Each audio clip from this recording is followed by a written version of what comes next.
My parents own a multi-million-dollar waste management company, and I've been working as the lowest guy on the crew without telling anyone who I am. I'm 22, just graduated from college a few months ago. While my classmates were polishing resumes and stressing over interviews, my parents sat me down and made it clear I wouldn't be job hunting.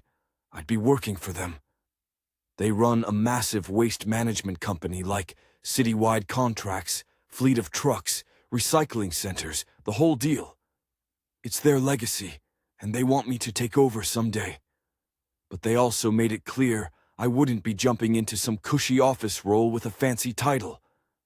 If I was going to lead the company, I had to understand it from the ground up. Fair enough. I actually respected that. So I started at the very bottom. One day I was on a truck hauling trash bins in the rain. The next I was elbow deep in recyclables at the sorting center. I never told anyone who I was. I wore the same uniform, followed the same schedule, and showed up like every other new guy. I wanted real experience, no special treatment, no shortcuts. At first, it was fine. Humbling, even. I started to respect the people who do this every day in ways I couldn't before. They're tough. They work hard. But after a while, the vibe started to shift. I was doing more and more of the grunt work while others kicked back. I was told to straighten out the bins, clean up after others, do the new guy stuff constantly. I didn't complain. I kept my head down. I figured it was part of paying dues. But then came the day that broke me. It was raining hard, and we were already short-staffed.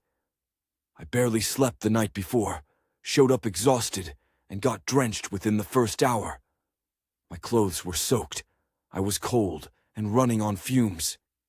Still, I pushed through most of the shift until one of the senior guys, Ron, decided he was done.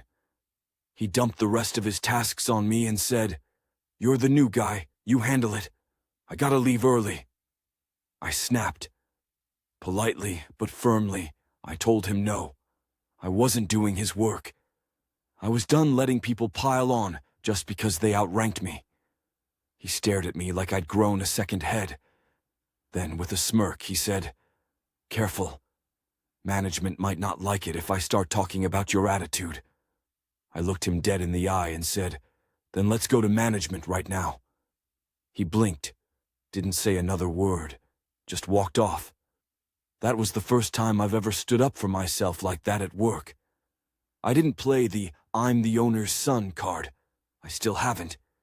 But I'm starting to realize being the boss's kid doesn't mean I have to accept being walked over to prove I'm humble. I'm here to learn not to be everyone's personal doormat.